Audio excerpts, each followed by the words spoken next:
बता दो मेरी स्क्रीन विजिबल है सबको, पहले तो ये बताओ मुझे। Yes sir. Okay good.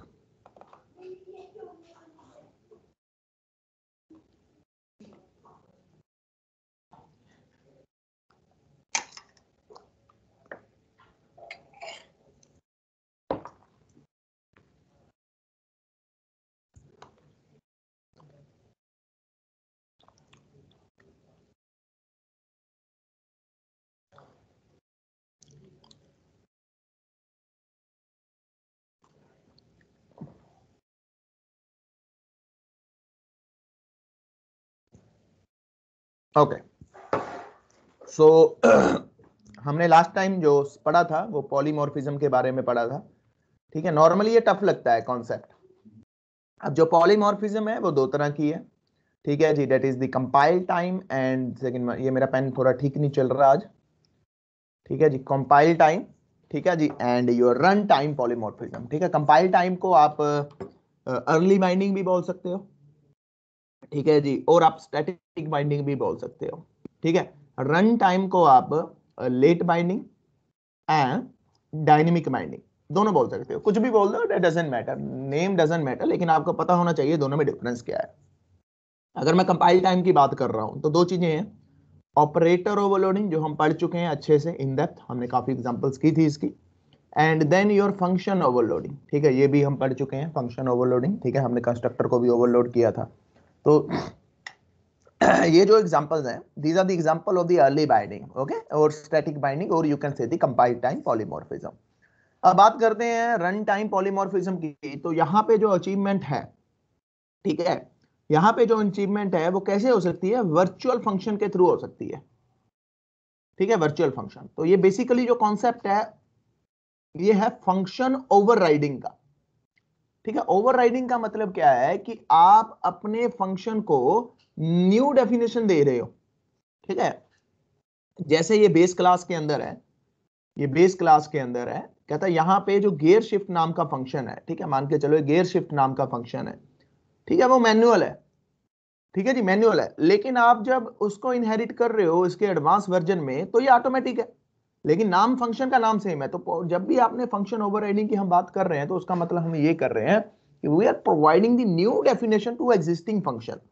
अगर आप बेस मॉडल लेते हो तो उसमें क्या है कि कहता है गियर आपको मैन्युअली शिफ्ट करने पड़ेंगे, लेकिन अगर आप ऑटोमेटिक लेते हो तो इसमें गियर जो है वो ऑटोमेटिकली चल रहे हैं। अब जब मैं इसको इनहेरिट करके लेके आ रहा हूं तो इसका मतलब ये नहीं है कि अब मैं उसको मैनुअल गियर भी दे रहा हूं। अगर मान के चलो आपकी गाड़ी में ऐसा हो मैनुअल गियर्स भी हो, ऑटोमेटिकली गियर भी हो, तो आप तो कंफ्यूज हो जाओगे ना गाड़ी चलाते चलाते। आप कंफ्यूज हो जाओगे गाड़ी चलाते चलाते कि आपने मैनुअल करना है कि ऑटोमेटिक करना है। कई बार आप गलती से मैनुअल की जगह ऑटोमेटिक कर दोगे और सोचोगे कि मैनुअल है, ठीक है, या ऑटोमेटिक है, तो आपके एक्सीडेंट होने के चांसेस ज्यादा है। ठीक है, तो यानी कि मैं एक अब मतलब ये भी नहीं बनता कि यहाँ पे मैं लिख दूं क्योंकि जब मैं इसको इनहेरिट करूंगा तो ये गेयर आ जाएंगे, दूसरा एक फंक्शन बना दूं ऑटोमेटिकली गेयर, वो मेरी मेमोरी भी ज्यादा ले रहे हैं। आप खुद सोचो ना, अगर गेयर नाम का फंक्शन, ठीक है जी, 5 MB मेमोरी ले रहा है, पहले तो ये इंपोर्ट हो रहा है इसके अंदर ऑटोमेटिकली, इसका साइज भी बढ़ रहा है, फिर उसके बाद कहता मैं अपना ऑटोमेटिकली गेयर का लिख रहा हूं, वो 6 MB की मेमोरी ले रहा है। तो कहता ये तो मतलब 11 MB की मैंने मेमोरी दे दी है उसको। कहता ये काम क्यों करूं भाई, ये काम क्यों करूं, कहता इसकी डेफिनेशन मैं यहां पे दे देता हूं ना, तो एक तो मेरी स्पेस बच जाएगी, जो 11 MB का काम है वो सिर्फ 6 MB में हो जाएगा। Understand my point. 11 MB है तो इसको चलने में, लोड होने में, उसमें लोड होने में इसको टाइम भी लगेगा। जब टाइम लगेगा तो आपकी परफॉर्मेंस डिग्रेड हो जाएगी सिस्टम की, क्योंकि ऐसे पता नहीं कितने वर्चुअल फंक्शन मैंने बना के रखे हैं। एक तो शिफ्ट गियर है, ठीक है, उसके बाद ऑटोमेटिकली विंडोज है, ठीक है जी, उसके बाद ऑटोमेटिकली रेयर वाइपर्स हैं, ऑटोमेटिकली फ्रंट वाइपर्स हैं, ठीक है जी, ऑटोमेटिकली हेडलाइटिंग ऑन है। बेसिक फंक्शनैलिटी तो वही है ना भाई, बेसिक फंक्शनैलिटी तो वही है, लेकिन उसको मैं डेफिनेशन नहीं दे रहा हूं नए मॉडल में। बात खत्म। अब आपको रियल टाइम सिनेरियो पता लग गया होगा कि क्यों ये चीजों की जरूरत पड़ती है, हमें क्यों करना है ये सब कुछ। ठीक है, मैं अपने फंक्शन की अपनी डेफिनेशन दे रहा हूं कि भैया ये मेरा फंक्शन है, ओके, ये इस तरह से काम करेगा, जब इसमें होगा, जब उसमें होगा तो उस तरह से काम करेगा। ठीक है जी, ओके। तो ये तो हमें पता लग चुका है। तो जो सबसे पहला कॉन्सेप्ट है, तो कुछ पॉइंट्स है जो आपको रिमेंबर रखने हैं। ठीक है जी, सेम नेम डिफरेंट एक्शन। ठीक है जी, प्रोटोटाइपिंग सेम होगी दोनों की। अगर प्रोटोटाइपिंग डिफरेंट है तो इसका मतलब क्या कर रहे हो आप, क्या कर रहे हो जी, function hiding, not function overloading. तो प्रोटोटाइपिंग, एक तो ये फंडा है, प्रोटोटाइपिंग हमेशा जो है वो सेम रहेगी। ठीक है जी, ये बात क्लियर होगी। ठीक है जी। अगर मुझे रन टाइम पॉलीमॉर्फिज्म को अचीव करना है, अगर मुझे रन टाइम पॉलीमॉर्फिज्म को अचीव करना है तो मैं क्या यूज करूंगा, फंक्शन ओवरराइडिंग। ठीक है जी। अब फंक्शन ओवरराइडिंग में एक प्रॉब्लम है, फंक्शन ओवरराइडिंग में एक प्रॉब्लम है। वो प्रॉब्लम है जो हम डिस्कस करेंगे। वो प्रॉब्लम को सॉर्ट करने के लिए हमारे पास जो मैकेनिज्म है, उस मैकेनिज्म का नाम क्या है, वर्चुअल फंक्शन। ठीक है जी, ये कॉन्सेप्ट है। Run time polymorphism is achieved by the function overriding. Overriding मतलब कि आप नई नई डेफिनेशन दे रहे हो और उसको जो अचीव करना है तो कैसे अचीव करोगे, वर्चुअल फंक्शन। ठीक है जी। उस ओवरराइडिंग में एक दिक्कत है, उस दिक्कत को, प्रॉब्लम को सॉल्व करने के लिए हमारे पास जो कॉन्सेप्ट है that is the virtual function. ठीक है जी। तो ये है। तो अभी एक छोटा सा कॉन्सेप्ट रिवाइज करने के लिए कि फंक्शन ओवरराइडिंग क्या है। क्लास बेस, ठीक है जी, इसके अंदर एक पब्लिक नाम का स्पेसिफायर है, उसके अंदर वॉइड डिस्प्ले। ठीक है, ये डिस्प्ले फंक्शन है। जब ये फंक्शन चलेगा तो क्या होगा, ठीक है जी, डिस्प्ले ऑफ बेस क्लास। ठीक है जी, display of base class. Okay good. ठीक है जी। अब उसके बाद मैं एक क्लास बना रहा हूं, क्लास ड्राइव्ड, जो पब्लिकली किसको इनहेरिट कर रही है, बेस क्लास को उसने इनहेरिट किया। ठीक है जी। अब उसके अंदर जो मैं कॉन्सेप्ट कर रहा हूं वो कर रहा हूं फंक्शन ओवरराइडिंग। ठीक है, ये मैंने ओवरराइड कर दिया। देखो प्रोटोटाइपिंग एग्जैक्टली सेम है, प्रोटोटाइपिंग एग्जैक्टली सेम है। ठीक है, लेकिन जब ये चलेगा तो ये क्या प्रिंट करेगा, आई एम ड्राइव्ड क्लास। ठीक है जी, आई एम ड्राइव्ड क्लास। तो ये आपको शो करेगा। ठीक है जी, ये आपको शो कर देगा। ठीक है, अब मैं इसका ऑब्जेक्ट बना रहा हूं। ठीक है, अब मैं इसका ऑब्जेक्ट बना रहा हूं। ठीक है, अब मैं इसका ऑब्जेक्ट बना रहा हूं, इंट मेन। ठीक है जी, उसके बाद ड्राइव्ड डी। ठीक है, ये कंसेप्ट है फंक्शन ओवरराइडिंग का। देखो मैंने नई डेफिनेशन दे दी। यहां पे क्या definition the, display the base class. यहां पे क्या डेफिनेशन है, डिस्प्ले दी ड्राइव्ड क्लास। ठीक है, अब जब मैंने ये किया तो मैंने क्या किया, डी डॉट डिस्प्ले। ठीक है जी, डी डॉट डिस्प्ले। अब आउटपुट क्या आएगी, अब आउटपुट क्या आएगी, अब जो आउटपुट आएगी वो ये आएगी। ठीक है, ये आएगी, आई एम ड्राइव्ड क्लास। ठीक है, आई एम ड्राइव्ड क्लास। तो मैं ड्राइव्ड क्लास हूं। यहां पे जो आउटपुट आएगी ड्राइव्ड क्लास वाला फंक्शन चले। क्यों, क्योंकि ये अर्ली बाइंडिंग हुई है। ठीक है जी, अर्ली बाइंडिंग हो चुकी है। क्योंकि हमेशा कोई भी लैंग्वेज है, हमने लोकल वेरिएबल ग्लोबल वेरिएबल में समझा था, वो पहले अपनी जो मेन है उसके अंदर, क्योंकि इसका ऑब्जेक्ट बना है, ठीक है, इसका ऑब्जेक्ट बना है, ड्राइव्ड क्लास का ऑब्जेक्ट बना है, तो वो अपने क्लास के अंदर देखेगा। अगर तो उसको वो फंक्शन मिल रहा है, ठीक है जी, अगर तो उसको ये फंक्शन मिल रहा है तो क्या होगा, तो क्या होगा, वो उसी के साथ बाइंड कर देगा। ठीक है, ये कंपाइल टाइम पे बाइंडिंग हो चुकी है, ये कंपाइल टाइम पे बाइंडिंग हो चुकी है। ठीक है, इसने बाइंड कर दिया, इसको बोलेंगे अर्ली बाइंडिंग। ठीक है जी, अब जो आउटपुट आएगी मेरे पास ये आएगा, I am the derived class function. ठीक है, अगर आपको बेस का चलाना है तो आपको कैसे चलाना पड़ेगा, D dot base scope resolution. ठीक है जी, स्कोप रेजोल्यूशन, उसके बाद डिस्प्ले ऑफ दिस वन। तो ये आपका अब चलेगा, ये चलेगा बेस का। ठीक है, तो ये कॉन्सेप्ट है आपके सामने, ओवरराइड फंक्शन। ठीक है जी, ओवरराइड फंक्शन। तो अब इसमें एक दिक्कत रहती है। ठीक है, इसमें एक दिक्कत रहती है। अब वो दिक्कत क्या है कि एक कॉन्सेप्ट था, आपको याद होगा हमने पढ़ा था, बेस क्लास पॉइंटर, ठीक है जी, base class pointer, drive class object. तो ये आपको याद है, हमने बेस क्लास का पॉइंटर बनाया था, base of asterisk sign of p, ठीक है जी। पी के अंदर हमने जो ऑब्जेक्ट उसके अंदर जो एड्रेस दिया था वो ड्राइव्ड क्लास का दे दिया था, ठीक है, ड्राइव्ड क्लास का ऑब्जेक्ट दे दिया था। अब इससे दिक्कत आई थी, आपको याद है, ठीक है, इससे दिक्कत क्या आई थी, वो बेस क्लास को ही चला रहा था, कहता ड्राइव क्लास के को ले ही नहीं रहा था, है ना, हमने ये देखा था लास्ट टाइम पे।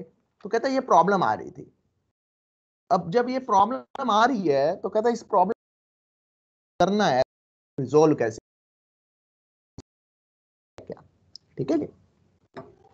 अब इसके लिए, अब ये तो आपको पता लगा फंक्शन ओवरराइडिंग इसको बोलते हैं, ये आपकी पॉलीमॉर्फिज्म हो चुकी है, कोई डोंट वरी अबाउट इट, ये आपकी रन टाइम पॉलीमॉर्फिज्म हो चुकी है, ठीक है, चाहे आप इसको फंक्शन ओवरराइडिंग भी बोल दो। लेकिन एक्चुअल में जो इसमें एक दिक्कत है, अब वो प्रॉब्लम क्या है, वो प्रॉब्लम को समझते हैं कि पहले प्रॉब्लम क्या है, उससे प्रॉब्लम को समझने से पहले हम कुछ रूल्स को फॉलो करते हैं, ठीक है जी। अब रूल्स क्या है, कहता जब भी आपको वर्चुअल फंक्शन वाला कॉन्सेप्ट इंप्लीमेंट करना है, ठीक है, जब भी आपको वर्चुअल फंक्शन वाला कॉन्सेप्ट जो है वो इंप्लीमेंट करना है, तो आपको क्या करना है, कहता है virtual function must be member of some class.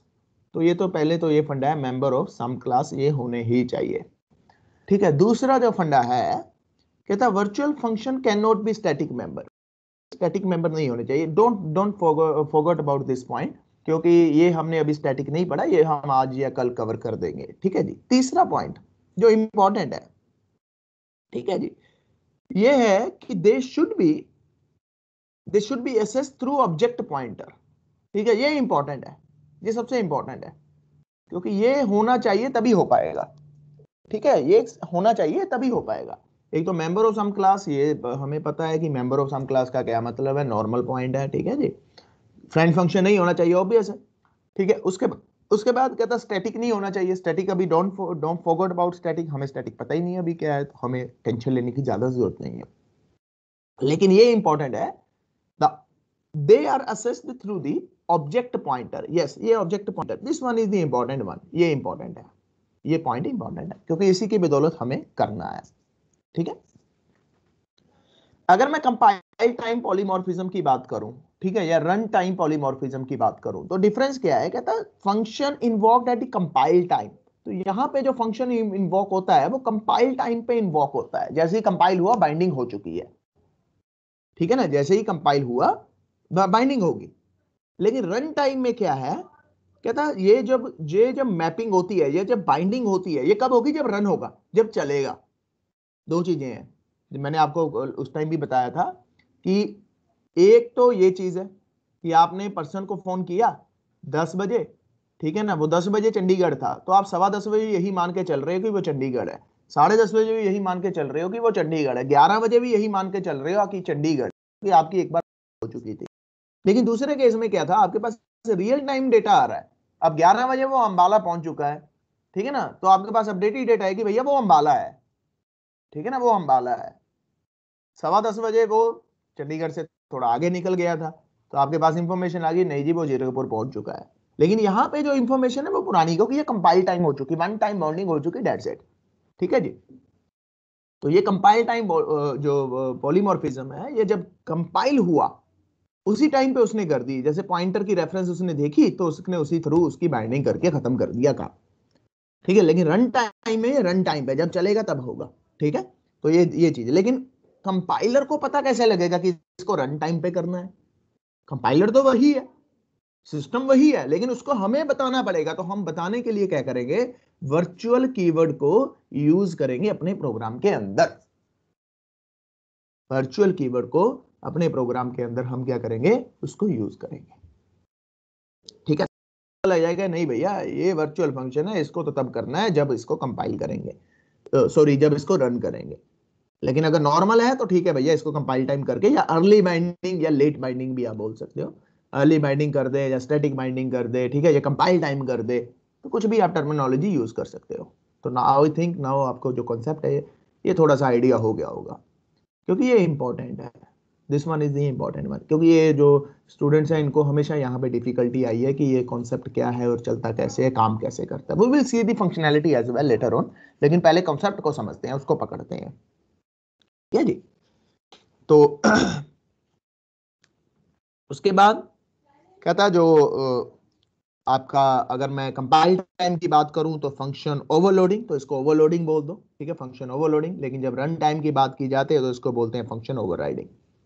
तो ये भी एक डिफरेंस है, ठीक है। ऑपरेटर ओवरलोडिंग आपने देखा है ना, ऑपरेटर को ओवरलोडिंग देखा है आपने, आपने फंक्शन ओवरलोडिंग देखा है, आपने ओवरराइडिंग भी इवन देख लिया, ठीक है। तो ये थोड़ी सी फास्ट एग्जीक्यूशन प्रोवाइड करता है, ठीक है जी। ये थोड़ी सी फास्ट एग्जीक्यूशन, क्योंकि काम हो चुका है, एक बार बाइंडिंग हो चुकी है, यहाँ पे रियल टाइम डेटा आ रहा है, तो रियल टाइम आता है तो आपको टाइम भी लगेगा उसको थोड़ा सा कैप्चर करने के लिए, ठीक है। लेकिन यहाँ पे जो एग्जीक्यूशन है थोड़ी सी फास्ट है, क्योंकि कंपाइल पे ही मैंने कर दिया, लेकिन यहाँ पे मैं रन पे कर रहा हूँ, ठीक है ना, यहाँ पे मैं रन पे कर रहा हूँ। तो ये थोड़ा सा इसकी एग्जीक्यूशन में डिफरेंस है। कंपाइल टाइम में थोड़ी सी चीजें फास्ट है, लेकिन जब हम बात करें रन टाइम पे, तो क्योंकि टाइम रन टाइम में उसने जाके पहले लाइव लोकेशन कैप्चर करनी है, फिर आपको डेटा देना है, ठीक है, रन टाइम चलते वक्त, ठीक है। ये थोड़ा सा कम फ्लेक्सिबल है, ये थोड़ा सा ज्यादा फ्लेक्सिबल है, क्योंकि रन टाइम है, ऑब्वियस है। देखो यहाँ पे आप फ्लेक्सिबिलिटी कितनी है, आपको अंबाला मिल रहा है, फिर उसके बाद दूसरा डेटा मिल रहा है, फिर पानीपत मिल रहा है, फिर सोनीपत मिल रहा है, फिर आगे आपको दिल्ली मिल रहा है, ठीक है। तो ये यहाँ पे थोड़ी सी फ्लेक्सिबिलिटी जो है वो ज्यादा है एज कंपेरेटिव दिस वन। तो ये थोड़े से मैं आपको पॉइंट्स बता रहा हूँ, सो दैट आपको अगर इंटरव्यू में बोलने पड़े या पेपर में भी लिखने पड़े तो आप इस तरह से इनको कुछ लिख सकते हो, ठीक है। ओके, सो चलो फिर अब थोड़ा सा आगे बढ़ते हैं। अब वर्चुअल फंक्शन की इंप्लीमेंटेशन को देखते हैं। मैं यहाँ पे लगा रहा हूं, ठीक है। तो दो प्रोग्राम लिखूंगा, with virtual function and without virtual function, ठीक है, विद लेट बाइंडिंग और विद अर्ली बाइंडिंग। तो ये जो पहला मैं अभी लिखने जा रहा हूं, ये मैं लिखने जा रहा हूं विदाउट, ठीक है जी, विदाउट, विदाउट वर्चुअल फंक्शन। मैंने क्लास बनाई, क्लास ए, ठीक है, उसके अंदर पब्लिक, ठीक है जी, उसके अंदर ये मैंने फंक्शन बनाया void f1। ये f नाम वन नाम का फंक्शन है, इसके अंदर कोई डेफिनेशन है, ठीक है, इसके अंदर कुछ भी डेफिनेशन है जो मर्जी दे दो, आई एम f1, ठीक है जी, I am class A f1, जो भी आप देना चाहते हो दे दो। This this is just for understanding the concept, okay. And ये मेरा है क्लास बी, जो पब्लिकली किसको इनहेरिट कर रहा है, क्लास ए को, ठीक है जी। अब इसके अंदर मैं क्या कर रहा हूं, पब्लिक, ठीक है जी, void f1, F1 ये जो है ये ओवरराइडिंग हो चुकी है, देखो ओवरराइड, ठीक है। ओवरराइडिंग का मतलब क्या है कि भैया ये एक फंक्शन है और ये दूसरा फंक्शन है, लेकिन अब इसको जो डेफिनेशन है, ये F1 किसका है, ये B क्लास का F1 है, ठीक है। ये void F2, तो ये एक कोई F2 नाम का एक फंक्शन है, ये अलग, ये अपना ही फंक्शन है, ठीक है, इसका इसके साथ कोई लेना देना नहीं है, ओके। ये मेरी दो क्लासें बन चुकी है। अब जो सबसे पहला कॉन्सेप्ट आपको याद है कि भैया बेस पॉइंटर है ना, जब भी आप पॉलीमॉर्फिज्म की बात कर रहे हो रन टाइम की, ठीक है, तो आपको बेस पॉइंटर को यूज करना है, ठीक है जी। तो मैं जो ऑब्जेक्ट बना रहा हूं वो ए क्लास का एक मैंने पॉइंटर ऑब्जेक्ट बनाया, ठीक है, नॉर्मल पॉइंटर ऑब्जेक्ट, ठीक है, ये मेरा एक नॉर्मल ऑब्जेक्ट है। तो ये मैंने ए क्लास का एक पॉइंटर ऑब्जेक्ट बनाया, ये मेरा नॉर्मल ऑब्जेक्ट है। दो ऑब्जेक्ट मैंने इस क्लास के बना लिए, ठीक है, just to understand the concept. और उसके बाद मैंने बी क्लास का, ठीक है ना, बी क्लास का ऑब्जेक्ट बनाया, डेट इज दी O2, यानी कि इस क्लास का ऑब्जेक्ट है और इस क्लास का ऑब्जेक्ट है, दो क्लासेस का ऑब्जेक्ट है।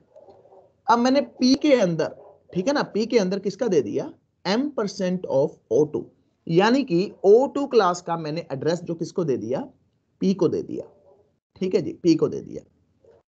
मेन के अंदर की बात कर रहा हूं, ये मैं सारा जो लिख रहा हूं ये मेन के अंदर लिख रहा हूं, ठीक है।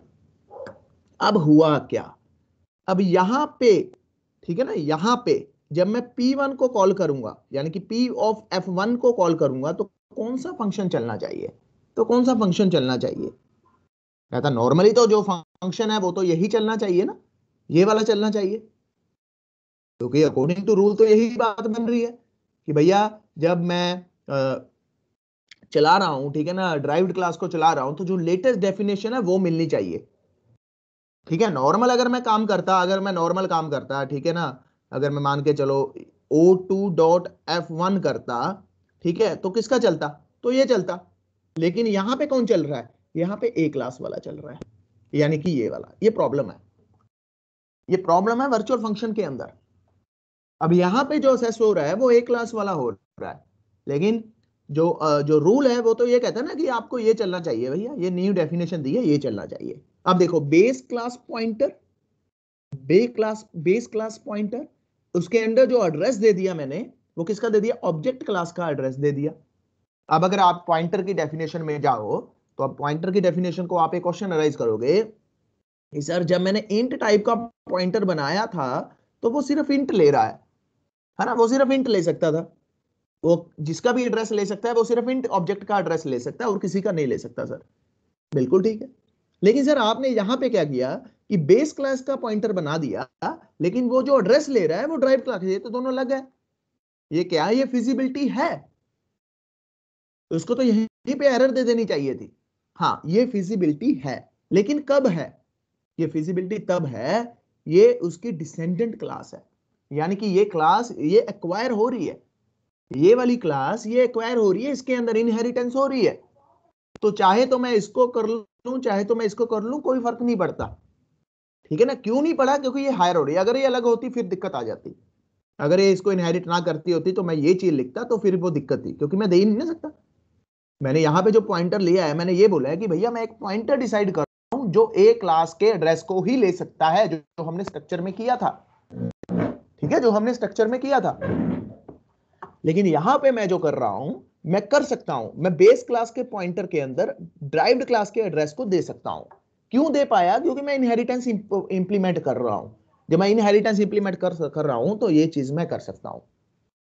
ठीक है, अब कायदा ये बनता है कि सर जब आपने पी ऑफ F1 चलाया तो ये तो फिर बी क्लास का चलना चाहिए, क्योंकि एड्रेस इसका है,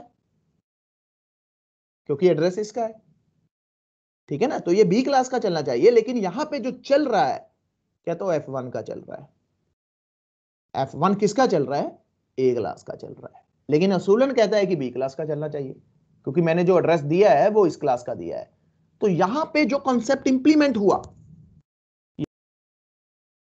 वो अर्निंग बेस माना, ने इस पॉइंटर को आधार मान लिया, उसने इस पॉइंटर को आधार मान के उसको सबसे पहले जो F1 मिला उसने उसके साथ बाइंडिंग करके उसने काम खत्म कर दिया, उसने काम खत्म कर दिया। क्योंकि यहां पे जब भी इस कंसेप्ट को इंप्लीमेंट करना है, ठीक है ना, जब भी आपने वर्चुअल फंक्शन के कंसेप्ट को इंप्लीमेंट करना है तो बेस क्लास पॉइंटर, ठीक है जी, ड्राइव्ड क्लास ऑब्जेक्ट, ये दिक्कत है, ये प्रॉब्लम है, this one is the problem, ये प्रॉब्लम है। क्योंकि असूलन तो कहता है भैया जो लेटेस्ट है वो चलना चाहिए ना, लेकिन ये तो कह रहा है कि मैं इसी को मान के चल रहा हूं, मैं ये वाला चला रहा हूं, तो ये प्रॉब्लम है। अब इस प्रॉब्लम का सोल्यूशन क्या है, अब इस प्रॉब्लम का सोल्यूशन क्या है, इस प्रॉब्लम का जो सोल्यूशन है वो ये है कि यहां पे आपको क्या लिखना है, सिर्फ एक वर्चुअल लिखना है, वर्चुअल वॉइड F1, ठीक है ना। अब कंपाइलर क्या समझेगा, अब कंपाइलर समझेगा कि ये वर्चुअल फंक्शन है, इसकी मैंने कंपाइल टाइम पे नहीं करनी है बॉन्डिंग, इसकी जो बॉन्डिंग होगी, इसकी जो मैपिंग होगी वो रन टाइम पे होगी। अब जब आप ये चला रहे हो, अब जब आप ये चला रहे हो तो बी क्लास चल रही है, बी क्लास चल रही है, यानी कि बी क्लास का F1 चल रहा है। Understand my point, getting my point, ये कॉन्सेप्ट है, ये कॉन्सेप्ट है, ये प्रॉब्लम है। प्रॉब्लम को अचीव करने के लिए अपने को किसका सहारा लेना पड़ा, अपने को वर्चुअल फंक्शन का सहारा लेना पड़ा। अब जब वर्चुअल लगा दिया तो उसको पता लग गया कि भैया पॉइंटर को आधार नहीं मानना है, पॉइंटर को आधार नहीं मानना है, आधार किसको मानना है, एड्रेस को आधार मान के चलना है, यानी कि एड्रेस को मैं प्रायोरिटी ज्यादा दूंगा। पहले केस में किसका था, मैं पॉइंटर को प्रायोरिटी ज्यादा दे, अच्छा ये पॉइंटर है तो इसके अंदर मुझे मिल गया तो ठीक है भैया, इसको कर दो, करके खत्म करो। तो ये प्रॉब्लम है। आई थिंक आपको प्रॉब्लम पता लग गई होगी, उसको सॉर्ट पता लग गया होगा, है ना। तो थोड़ा सा अब आगे बढ़े, ठीक है। अब मैं थोड़ा सा इसको और खोल के रखूंगा आपके सामने, ठीक है, इसको थोड़ा सा मैं और और खोलूंगा कि ये काम कैसे करता है। ठीक है, ये थोड़ा सा कॉम्प्लिकेटेड है जो मैं अभी करवाने जा रहा हूँ कि इसकी जो बैकएंड का सिनेरियो कैसे काम करता है। ठीक है, तो डोंट वरी अबाउट इट। तो अगर आपको लगता है कि उस पर नहीं जाना तो आप अपने आप को यहीं पे स्टक कर दो। तो this is the best suitable example to understand the concept of the polymorphism. लेकिन अगर जिनको और इसके बारे में जानना है, मैं उस पॉइंट पे आ रहा हूँ। ठीक है, तो आप सुनो, सुनने की कोशिश करो कि ये काम कैसे करता है, बैकएंड पे होता कैसे है, बैकएंड पे क्या क्या पूरा मैकेनिज्म क्या है कि C++ इसको कैसे ट्रीट करता है। ठीक है, लेकिन उससे पहले मैं आपको एक छोटी सी एग्जांपल भी दिखा देता हूँ, बड़ी आसान सी छोटी सी मासूम सी एग्जांपल है। ठीक है, अगर इसमें कोई डाउट है तो you can ask me right now, कि अगर इसमें आपको लगता है कि कोई प्रॉब्लम है आपको इस कॉन्सेप्ट के अंदर, ठीक है ना, कॉन्सेप्ट के अंदर, कि अगर आपको लगता है कि इस कॉन्सेप्ट को अभी हमें सर क्लियर नहीं हुआ, एक बार आप फिर से रिपीट कर दो या फिर से एक बार पूरा सिनेरियो दोबारा से समझा दो। I am willing to explain the concept once again. ठीक है, तो ये आप पूछ सकते हो अगर आपको पूछना है तो, नहीं तो फिर मैं एक एग्जांपल दिखाने जा रहा हूँ। चलो एग्जांपल देख लेते हैं पहले, हो सकता है अगर आपका कोई डाउट है तो वो भी क्लियर हो जाए।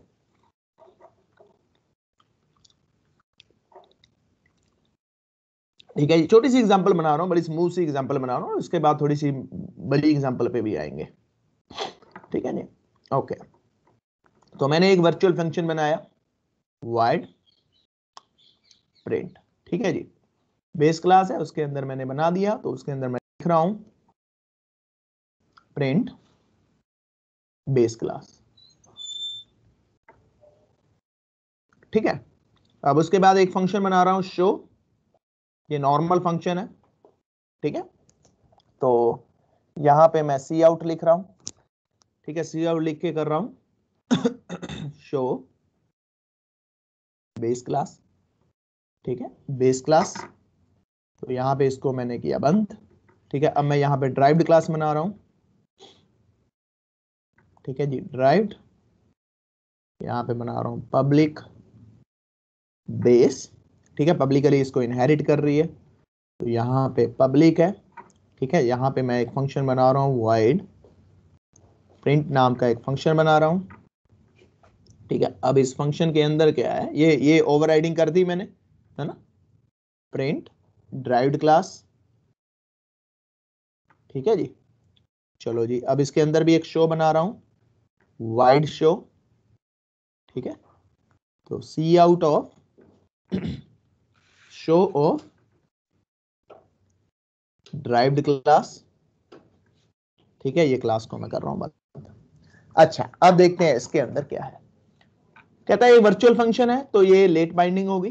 ठीक है, ये उसको मैंने ओवरराइडिंग कर दी, देखो इस फंक्शन को भी मैं ओवरराइड कर रहा हूं। ठीक है, लेकिन यहां पे मैंने वर्चुअल नहीं लगाया, तो यहां पे जो बाइंडिंग होगी वो कौन सी होगी, वो कंपाइल टाइम बाइंडिंग हो जाएगी। ठीक है, वो कंपाइल टाइम बाइंडिंग हो जाएगी, तो देखते हैं कैसे। ठीक है, देखते हैं कैसे। अब मेन के अंदर गया। ठीक है जी, base class pointer base P. ठीक है, अब इसके अंदर एक मैं ड्राइव्ड क्लास का भी ऑब्जेक्ट बना रहा हूं ड्राइव्ड डी, लेकिन बेस क्लास पॉइंटर के अंदर मैं क्या दे रहा हूं, ठीक है जी, address of the derived class. ठीक है, अब यहां पे जो बाइंडिंग होगी वो कौन सी होगी, वो लेट बाइंडिंग होगी। ठीक है, अब मैंने क्या किया, पी ऑफ, ठीक है जी, पी ऑफ प्रिंट फंक्शन को चलाया। ठीक है जी, पी ऑफ शो फंक्शन, तो शो फंक्शन को चलाया। ठीक है, तो यहां पे जो बाइंडिंग हो रही है वो रन टाइम हो रही है। ठीक है, यहां पे जो बाइंडिंग हो रही है वो कौन सी हो रही है, वो कंपाइल टाइम हो रही है। क्यों, क्योंकि उसने क्या किया, उसने क्या किया, शो फंक्शन जो है, ठीक है ना, कहता है कंपाइल टाइम बाइंडिंग चलाया। तो अब आउटपुट क्या आ रही है, प्रिंट ऑफ, ठीक है, ड्राइव्ड क्लास, यहां पे आएगा ड्राइव्ड क्लास, यहां पे आएगा शो ऑफ बेस क्लास। ये लो जी, ठीक है, ये लो जी, ये एक्सक्यूज मी सर। हाँ जी, हाँ जी, बोलिए। सर अगर हम बेस क्लास में वाइड शो फंक्शन है जो इसके साथ भी अगर वर्चुअल लगा दे तो फिर हाँ रन टाइम बाइंडिंग हो जाएगी। हाँ, अगर यहाँ पे भी वर्चुअल लगाओगे फिर रन टाइम हो जाएगी।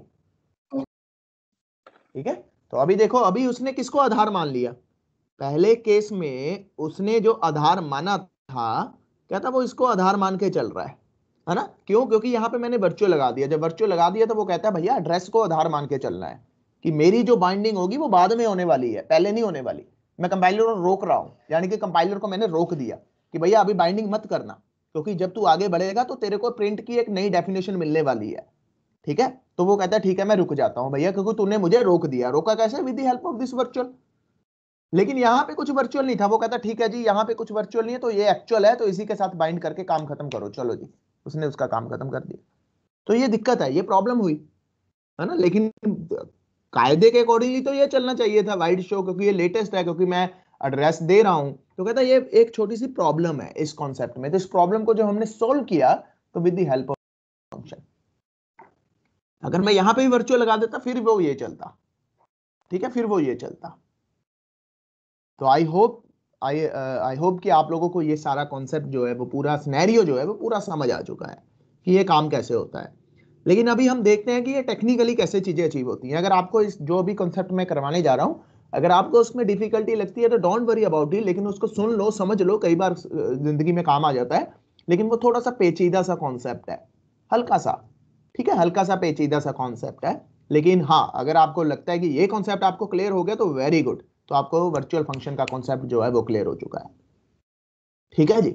लेकिन अगर आप उसकी फंक्शनैलिटी देखना चाहते हो, वर्किंग देखना चाहते हो, तो वो मैं अभी आपको दिखा रहा हूं कि काम कैसे हो रहा है, कैसे चलता है, ठीक है जी। तो आई होप कि आपको ये कॉन्सेप्ट पूरा क्लियर हो चुका है कि वर्चुअल फंक्शन क्या है, इसमें प्रॉब्लम क्या आई, और उस प्रॉब्लम को आपने कैसे रिजोल्व किया with the help of this virtual, ठीक है जी। ओके, लेटर हम इसकी एक पूरी एग्जांपल भी देखेंगे, एक बड़ी एग्जांपल है, 20-25 लाइनों का कोड है, वो भी देखेंगे।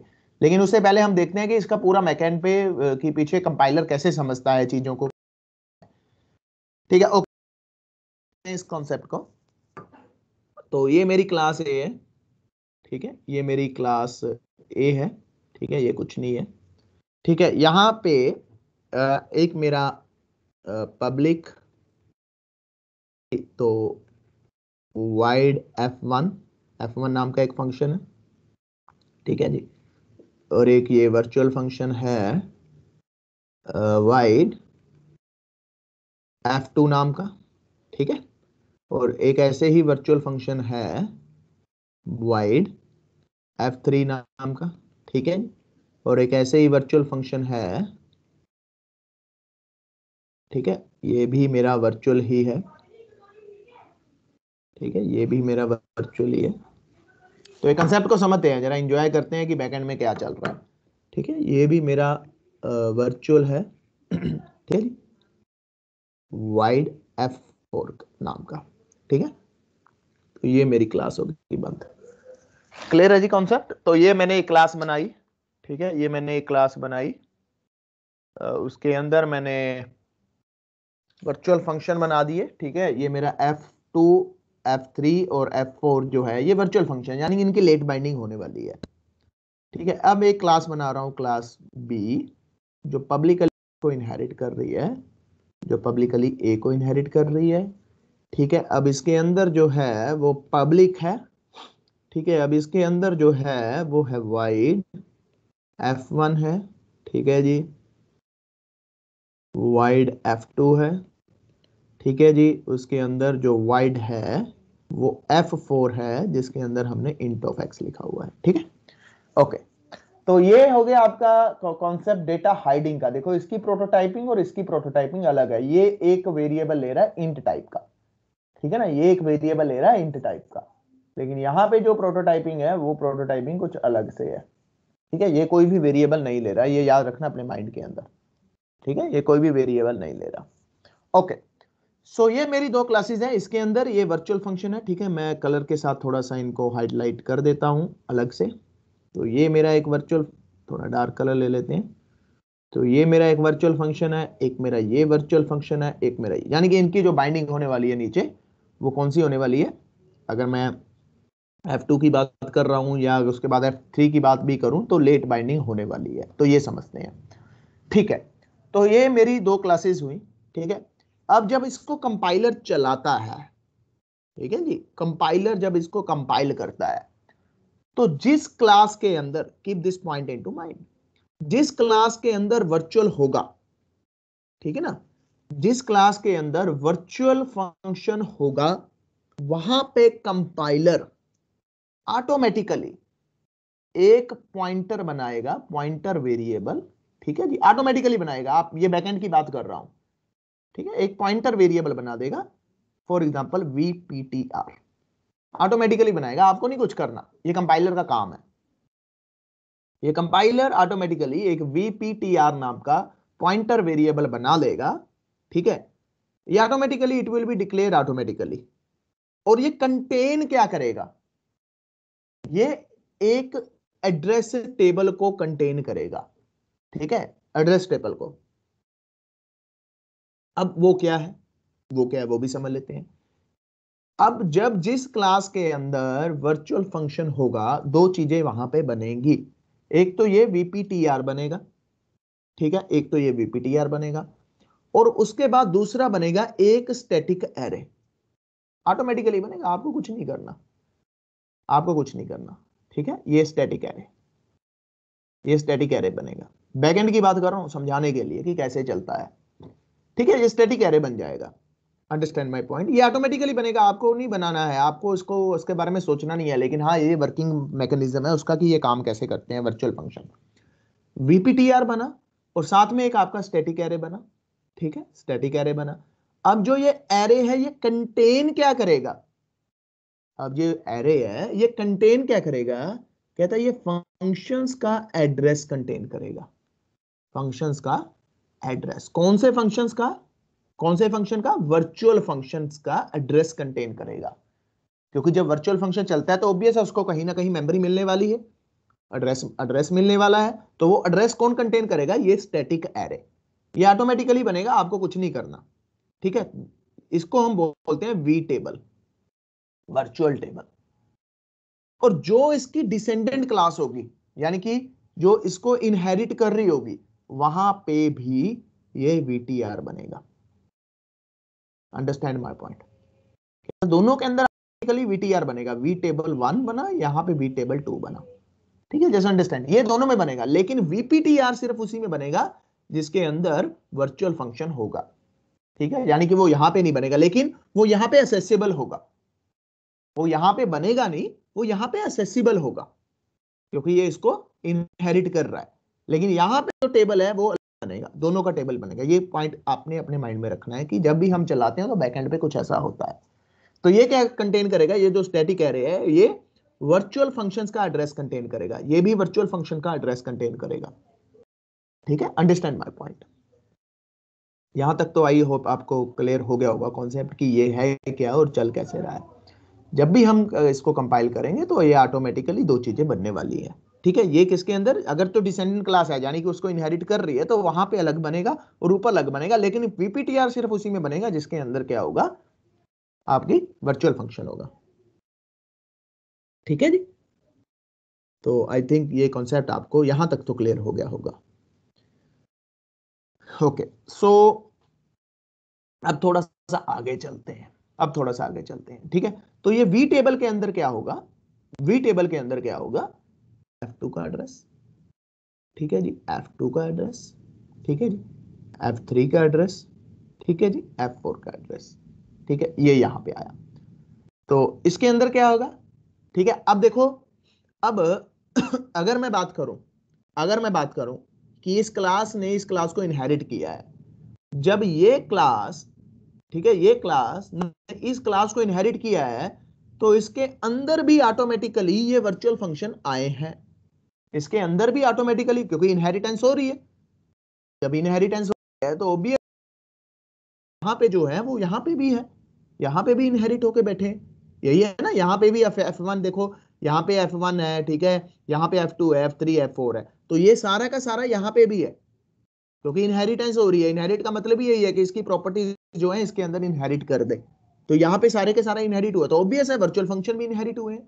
तो जो यहाँ पे टेबल बना है वहां पे भी बना है F2 F3 F4, ऑब्वियस है, क्योंकि वर्चुअल का एड्रेस लेगा तो ये वर्चुअल फंक्शन इसमें अवेलेबल है, तो F2 भी अवेलेबल है इसमें, F3 भी अवेलेबल है, F4 भी अवेलेबल है, ठीक है ना। तो ये तो वही कॉन्सेप्ट है ना, नॉर्मल कॉन्सेप्ट जो अभी तक हमने पढ़ा है, ठीक है, कि अगर हम इनहेरिटेंस की बात कर रहे हैं तो F1 भी यहाँ, अगर मान के चलो यहाँ पे एक और फंक्शन होता, वाइड या वर्चुअल कुछ भी होता, वाइड F5 होता है ना, F5 होता तो F5 यहाँ पे ऑटोमेटिकली आ जाता, क्योंकि इसने इसको इनहेरिट कर रखा है। तो अब जब मैं वी टेबल की बात कर रहा हूं तो वी टेबल में सिर्फ वही एड्रेस आएगा, ये स्टैटिक एरे है, और वही फंक्शन का एड्रेस आएगा जो क्या होंगे, जो वर्चुअल होंगे। तो इसमें जो वर्चुअल फंक्शन है वो F2 है, इसमें जो वर्चुअल फंक्शन F3 है, इसमें जो वर्चुअल फंक्शन F4 है। ठीक है, इसमें जो वर्चुअल फंक्शन था वो ऊपर से आया F2, F3, F4। ठीक है जी, तो ये आया, तो ये कॉन्सेप्ट है। ठीक है, ये कॉन्सेप्ट है। तो अब हम बात करते हैं, अब हम इसका, जब हम इसका कोड बनाते हैं, ठीक है, जब इसका कोड बनाया तो मैंने क्या किया, मेन के अंदर आया। ठीक है, मेन के अंदर आया तो मैंने ए क्लास का पॉइंटर ऑब्जेक्ट बना लिया। ठीक है, ए क्लास का पॉइंटर ऑब्जेक्ट बनाया। ठीक है, अब पी के अंदर मैंने क्या किया, अब देखो, अब ध्यान से देखो, कहता मैंने साथ ही क्या किया, इसका एड्रेस बना दिया, साथ में इसका ऑब्जेक्ट बना लिया। नॉर्मल ऑब्जेक्ट है, ये पॉइंटर ऑब्जेक्ट है, ये नॉर्मल ऑब्जेक्ट है। अब इसके अंदर मैंने क्या दिया, m% ऑफ O1 ही डाल दिया, यानी कि सीधी सीधी सीधी बात कर दी। अंडरस्टैंड माय पॉइंट ना, सीधी सीधी बात कर दी, पॉइंटर के अंदर उसी का एड्रेस डाल दिया। ये तो नॉर्मल जो हमने अभी तक किया है, ठीक है ना, जो अभी तक हम करते आ रहे हैं, है ना, जो भी हमने किया है। तो अब मैंने क्या किया, P ऑफ F1, ठीक है ना, F1। तो यहां पे जो कॉन्सेप्ट हुआ, यहां पे जो कॉन्सेप्ट हुआ, यहां पे अर्ली बाइंडिंग होगी, क्योंकि उसको F1 मिल गया। अब देखो, उसको F1 मिल गया, क्योंकि ये देखो, अब ये किसका आधार मान के चल रहा है, ये पॉइंटर का आधार मान के चल रहा है, और इसी और साथ में एड्रेस का आधार मान के चल रहा है, तो दोनों सेम ही है। ध्यान से देखो तो दोनों सेम ही है ना। ए का मैंने नॉर्मल ऑब्जेक्ट बनाया, ए का मैंने पॉइंटर ऑब्जेक्ट बनाया, और उसी ऑब्जेक्ट में मैंने मेमोरी मान दी, यानी कि दोनों का आधार सेम है। ठीक है, तो इसने F1 की बात कर रहा हूं, तो नॉर्मल जब ये स्कैन होना चालू हुआ, इसको F1 मिला, तो इसने यहीं पे काम खत्म कर दिया। ठीक है, यहीं पे काम खत्म कर दिया उसने, यहीं पे अर्ली बाइंडिंग बना के काम खत्म कर दिया। ठीक है, अब यहां पे जब चला, तो अब मैंने जो दूसरा फंक्शन है वो कौन सा कॉल किया, F2 कॉल किया। ठीक है, F2 कॉल किया। तो जब मैंने F2 कॉल किया, तब हुआ क्या, इसमें क्या हुआ, कहता है इसमें लेट बाइंडिंग हुई, इसमें लेट बाइंडिंग हुई। तो जो मेरा VPTR है, ठीक है, अब अगर मैं P की बात कर रहा हूं, तो P के अंदर क्या आ गया मेरा, जब मैंने इसका ऑब्जेक्ट बनाया, ठीक है, इसके अंदर एक VPTR नाम का ऑब्जेक्ट वेरिएबल बना था, ये वाला। ठीक है, अब ये वेरिएबल है, ये किसको पॉइंट कर रहा है, कहता है ये इस एरे को पॉइंट कर रहा है, ये इस एरे को पॉइंट कर रहा है। ठीक है, ये इस एरे को पॉइंट कर रहा है। तो यहां पे जब इसने काम किया तो इसको F2 मिला, तो F2 किसको पॉइंट कर रहा है, F2 इसको पॉइंट कर रहा है। ठीक है ना, F3 किसको पॉइंट कर रहा है, F3 इसको पॉइंट कर रहा है। F4 किसको पॉइंट कर रहा है, F4 इसको पॉइंट कर रहा है। ठीक है जी, अब VPT2 के अंदर अगर मैं बात करूं, तो F2 किसको पॉइंट कर रहा है, F2 इसको पॉइंट कर रहा है। ठीक है ना, F3 किसको पॉइंट कर रहा है, F3 क्योंकि ये ऊपर है तो इसी को पॉइंट कर रहा है। F4 किसको पॉइंट कर रहा है, आप देखो F4 यहां पे भी है, F4 यहां पे भी है, F4 यहां पे भी है, F4 यहां पे भी है, तो F4 किसको पॉइंट कर रहा है, F4 इसको पॉइंट कर रहा है, क्योंकि ये वर्चुअल है। ठीक है ना, तो ये VPT जो है वो वर्चुअल टेबल का एड्रेस लेगा। तो जब यहां पे F2 की बात हो रही है, तो ये कौन सी बाइंडिंग हो रही है, लेट बाइंडिंग हो रही है। उसके बाद जब मैं F3 की बात कर रहा हूं, तो यहां पे भी जो बाइंडिंग हो रही है वो लेट बाइंडिंग हो रही है। अगर मैं F4 की बात करूं, तो यहां पे भी कौन सी बाइंडिंग हो रही है, यहां पे भी लेट बाइंडिंग हो रही है। ठीक है, यहां पे भी लेट बाइंडिंग हो रही है F4 की। तो यहां पे जो F4 है वो कौन सा चल रहा है, वो ये चल रहा है। लेकिन अगर मैं ये चलाने की कोशिश करूं, P ऑफ F4 ऑफ 5, है ना, अगर मैं इसको चलाने की बात करूं, तो ये कौन सी बाइंडिंग होगी, ये अर्ली बाइंडिंग हुई है। तो यहां पे एरर आने वाला है, क्यों, क्योंकि देखो इसके अंदर, अब इसके अंदर अब इसके अंदर आपको कोई भी F4 नाम का ऐसा फंक्शन नहीं दिख रहा जो कहता कोई वेरिएबल को ले, है ना, जो कोई वेरिएबल को ले, क्योंकि इसके अंदर जो सिग्नेचर है वो कहता है कि ये है, F4 है। लेकिन मैं जो F4 ले रहा हूं, मैं ये ले रहा हूं, इसका तो कोई कंसर्न है ही नहीं ना, क्योंकि हमारे पास जो एड्रेस है, जो ऑब्जेक्ट है, वो यही है। ठीक है, यही है। तो ये मैं नॉर्मल सिनेरियो से बता रहा हूं अभी आपको। अभी हम थोड़ा सा इसको आगे करते हैं, अब आपको और जो एक आधा डाउट है वो भी क्लियर हो जाएगा। अब मैंने क्या किया, अब मैं इसको रब कर रहा हूं, ये तो मैंने नॉर्मल सिनेरियो कर दिया सारा। ठीक है, अब मैं कर रहा हूं इसको रब।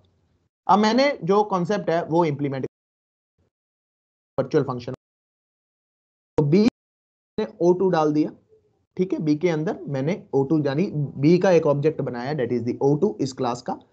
अब इस क्लास के पॉइंटर के अंदर मैंने क्या डाल दिया, मैंने एड्रेस ऑफ O2 डाल दिया, है ना। ये यहाँ पे जब प्रॉब्लम्स क्रिएट होती हैं, यहाँ पे जब प्रॉब्लम्स आपको पता है ना क्रिएट हो जाएगी, क्योंकि अभी ये मान के चलेगा, अब ये अगर F2 की डेफिनेशन यहाँ पे नहीं है तो ये पुरानी ही मान के चल जाएगा, क्योंकि ये इसको आधार मान के चल रहा है, ठीक है, अभी तक।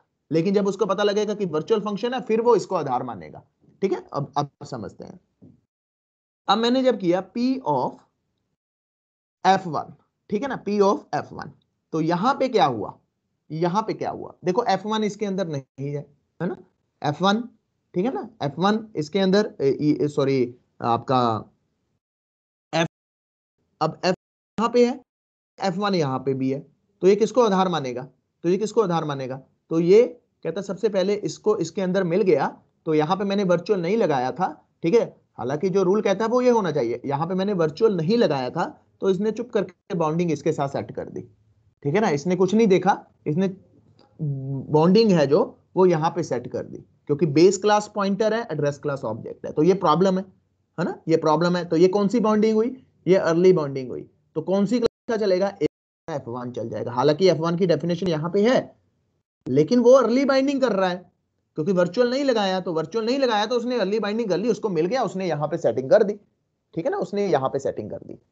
अब उसके बाद जब मैं चल रहा हूं P ऑफ, अब मैं P ऑफ F2 चल रहा हूं, हाँ जी। अब यहां पे क्या हुआ, जब F2 यहां पे आया तो उसने देखा कि यहां पे वर्चुअल है, ठीक है, जब वर्चुअल है तो ये यहां पे आया, क्योंकि इसकी बाउंडिंग सेट नहीं करनी है, इसकी मैपिंग नहीं करनी है अभी, अगर अभी मैपिंग कर दोगे तो कहता फिर वर्चुअल लगाने का बेनिफिट क्या हुआ। जब वर्चुअल था तो कहता है अब ये जो F2 था, अब ये किसको पॉइंट कर रहा है, कहता है ये इसको पॉइंट कर रहा है, ठीक है ना, ये इसको पॉइंट कर रहा है, तो यहां पे जो बॉन्डिंग हुई है वो लेट बॉन्डिंग हुई है, ठीक है जी। तो यहां पे जो F2 चलेगा वो ये वाला चलेगा, अब F2 ये वाला चलेगा, क्योंकि वर्चुअल लगाया था तो ये वाला चलेगा, ठीक है। अब उसके बाद थोड़ा आगे बढ़ते हैं। अब मैंने क्या किया, P ऑफ F3 को फिर से कॉल किया, F3 वाले को। अब देखो जो F3 है वो यहां पे ढूंढेगा, यहां पे नहीं मिला उसको, है ना, तो वो कहां पे गया, वो V टेबल में गया। जब वो V टेबल में गया तो उसको कौन सा एड्रेस मिल रहा है F3 का, कहता वो ये वाला मिल रहा है, क्योंकि हमने यहां पे उसकी कोई नई डेफिनेशन नहीं दी है, हमने यहां पे उसकी नई डेफिनेशन नहीं दी है।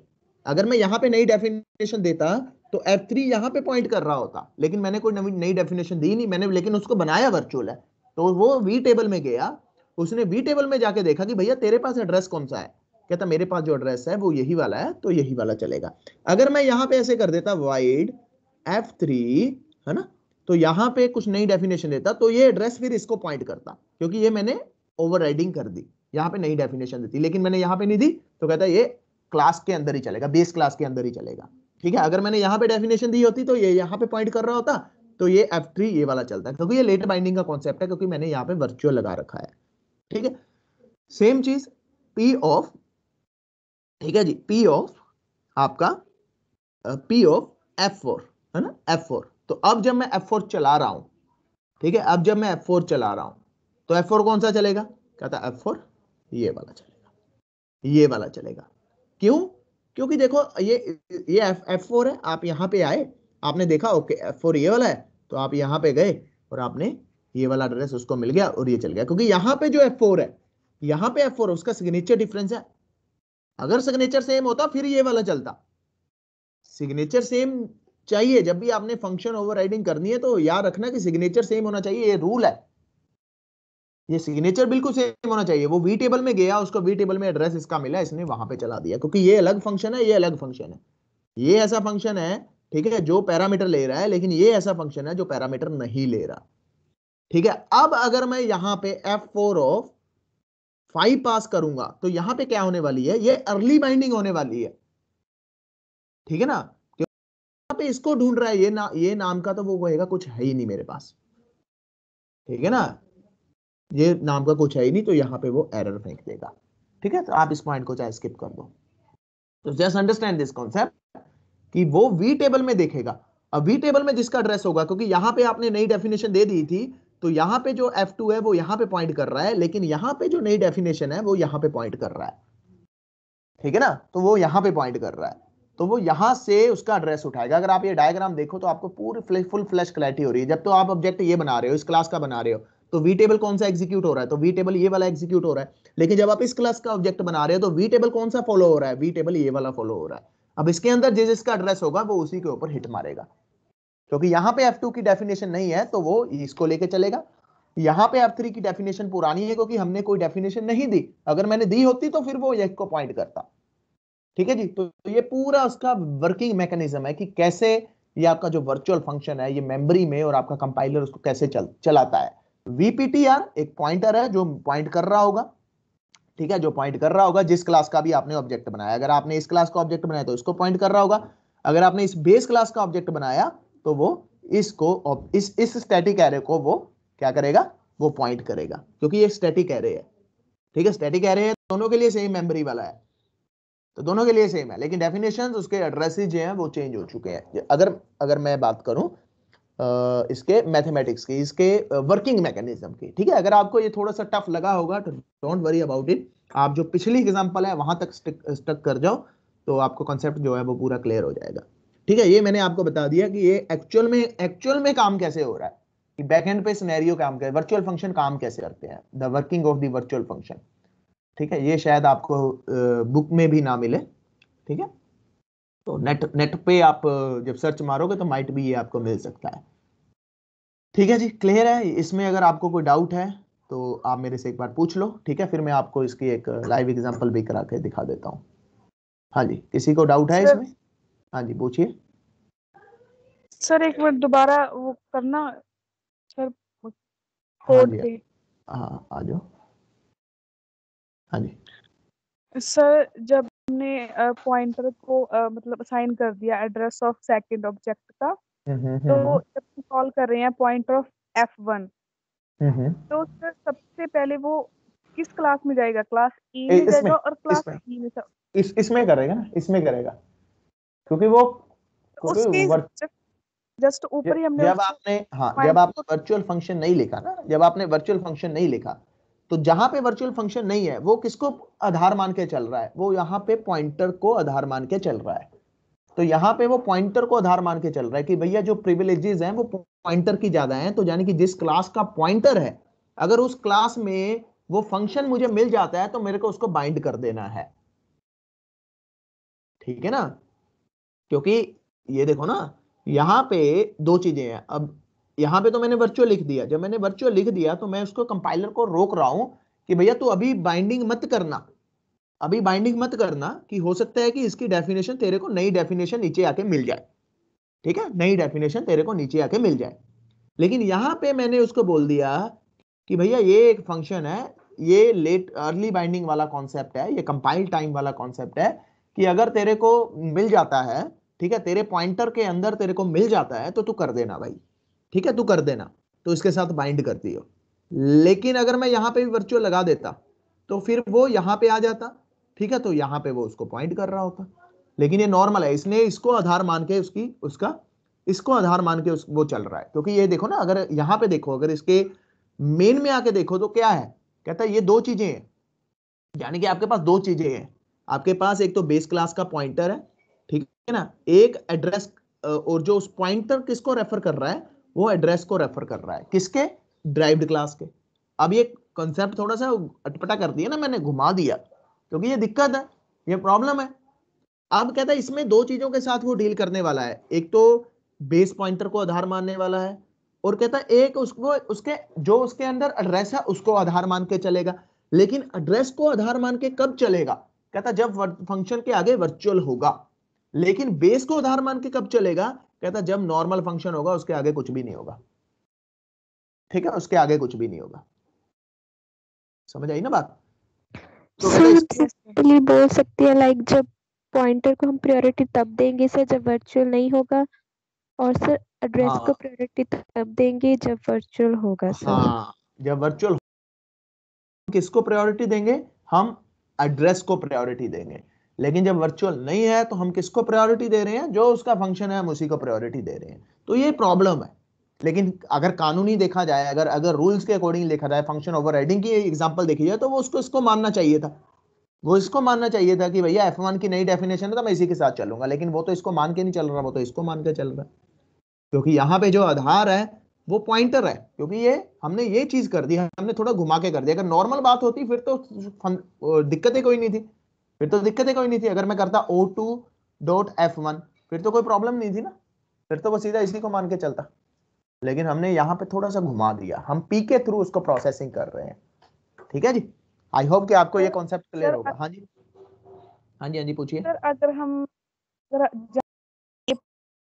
ए क्लास का पॉइंटर बनाया है एज ऑब्जेक्ट, हाँ अगर हाँ हम वहाँ पे बी क्लास का अगर पॉइंटर बनाते हैं, अगर ए की जगह पे हम बी कर देते हैं और बी क्लास में कोई भी एक वर्चुअल फंक्शन बना देते हैं कोई भी, हाँ हाँ तो हाँ, जब जब भी हम किसी फंक्शन को कॉल करेंगे जैसे P(f1), तो स्टार्टिंग तो वो बी क्लास से ही करेगा ना फाइंड करना। नहीं नहीं नहीं नहीं नहीं, अगर इसकी बात करो ना, इसकी बात, तो ये दो चीजें हैं ना यहाँ पे। ये सर हमने क्लास पॉइंटर ही क्लास जो पी को भी देखो देखो देखो देखो, क्लास पी को भी वो स्कैन कर रहा है, क्लास बी को भी, सॉरी, क्लास ए को भी स्कैन कर रहा है, बी को भी स्कैन कर रहा है। दो चीजें हैं ना यहाँ पे। अगर हम लेकिन इसको अगर अगर ऑब्जेक्ट ही इसी का बनाओगे तो वो इसी इसी में पहले आके चलेगा।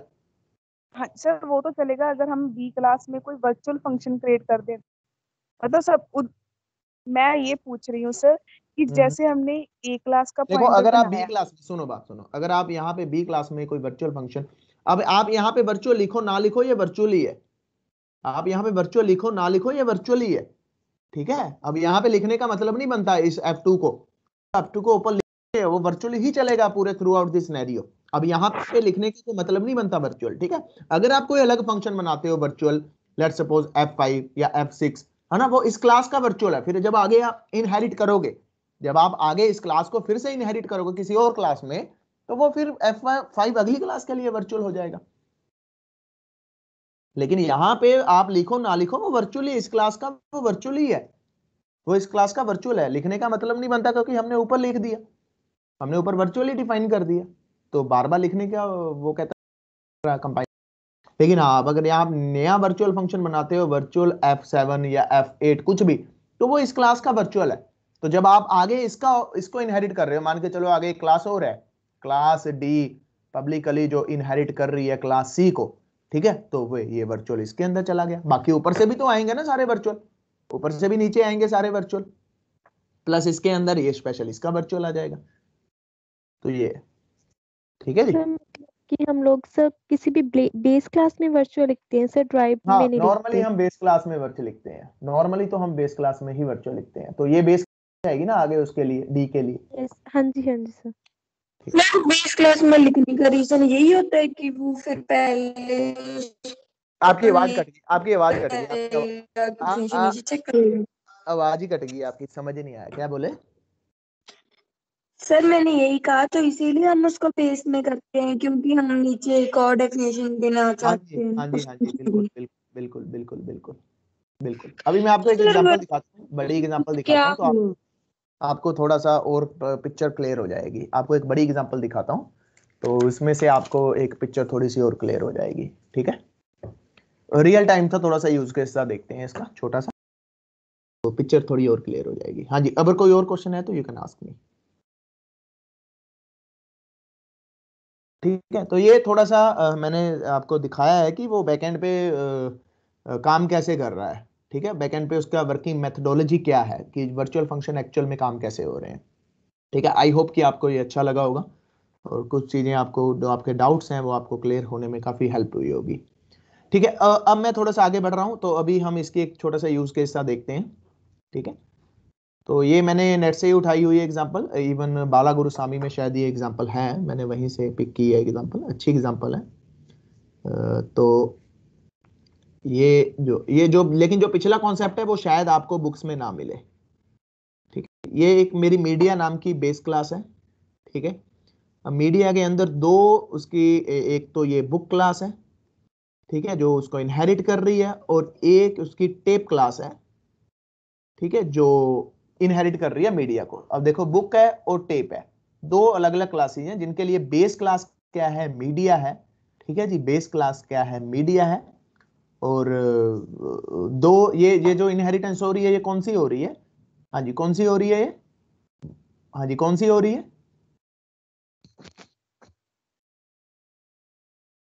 हाँ जी कौन सी हो रही है, सर मल्टीपल। मल्टीपल, ठीक है जी, ये मल्टीपल इनहेरिटेंस है। सर तो मल्टीपल में सर मल्टीपल बेस क्लासेस नहीं होती? अगर अगर देखा जाए, ये देखो, ये सिंगल इनहेरिटेंस है, ये भी यस सिंगल सर। इनहेरिटेंस है, हाँ जी सर। ठीक है। One base class, two multiple class. So opposite नहीं होता सर मल्टीपल बेस क्लास और सिंगल? ये होती है ना डायग्राम, यस सर। हाँ जी। ये ए ये बी, ठीक है, ये उल्टी कर दी, ये बेस क्लास है, ये ड्राइव्ड क्लास है, ये भी बेस है, ये भी ड्राइव्ड है। तो ये अल्टीमेटली ना तो ये मल्टीपल है, ना ये हायरार्किकल है ना? Yes sir. Yes sir. ठीक है जी। ये ये हायरार्किकल है, ना ये मल्टीपल है या नहीं ये मल्टी लेवल है, ये हायरार्किकल इनहेरिटेंस है। One base class, two derived class, ठीक है, याद करो वो डायग्राम। तो उस डायग्राम के अंदर क्या था कि एक बेस क्लास है, उसकी आगे जो फर्दर जो है उसकी सब क्लासेस है, ठीक है। तो ये आपकी जो इनहेरिटेंस है, ये हायरार्किकल इनहेरिटेंस है, ठीक है, okay. So don't, no problem. तो आगे बढ़ते हैं। तो अब ये आपको पता है हमारा मीडिया क्लास है, ठीक है जी। जो बेस क्लास है उसको इनहेरिट होके एक हमारी बन रही है बुक क्लास, ठीक है, तो एक हमारी बन रही है टेप क्लास। अच्छा एक बात बताओ, अभी मैं इसको टाइप करूं या यहां पे लिखूं पूरे कोड को, क्योंकि कोड थोड़ा सा लेंथी है। हाँ जी बताइए। यहीं पे लिख दो सर। हाँ यहीं पे लिख देते हैं, ठीक है, आप लोग खुद कोशिश करना इसको टाइप करने की, क्योंकि कोड लेंथी है तो काफी टाइम लग जाएगा अपने को। तो चलो देखते हैं। क्लास मीडिया, ठीक है जी, ये मेरी मीडिया क्लास है, ठीक है। इसके अंदर प्रोटेक्टेड जो है वो करेक्टर है, टाइटल, क्योंकि टाइटल तो दोनों का होगा ना, टेप के लिए भी और मीडिया के बुक के लिए भी, ठीक है ना। तो ये अपना 50 ले रहे हैं, उसका प्राइस होगा, ठीक है जी, फ्लोट नाम का मैं प्राइस ले रहा हूं, तो ये प्राइस होगा, ठीक है। अब उसके बाद पब्लिकली दो फंक्शन है, ठीक है। पहला तो मैं उसका कंस्ट्रक्टर बना रहा हूं, ठीक है, कंस्ट्रक्टर के अंदर उसका नाम आएगा करेक्टर एस, ठीक है जी, और फ्लोट प्राइस, ठीक है। तो ये दो मैंने वेरिएबल्स लिए, एक तो टाइटल, टाइटल होगा let's suppose the title is programming with C plus plus, ठीक है। टेप का टाइटल होगा कोई भी आप मूवी का लेके लेके ले सकते हो, ठीक है, कुछ भी ले सकते हो, क्योंकि टाइटल दोनों का होगा। टेप का टाइटल टेप का होगा और बुक का टाइटल बुक का, और दोनों, इसका भी प्राइस होगा, ठीक है, इसका भी प्राइस होगा और इसका भी प्राइस होगा, दोनों का प्राइस होगा, ऑब्वियस है, अगर टेप है तो उसका भी प्राइस है, बुक है तो उसका भी प्राइस है।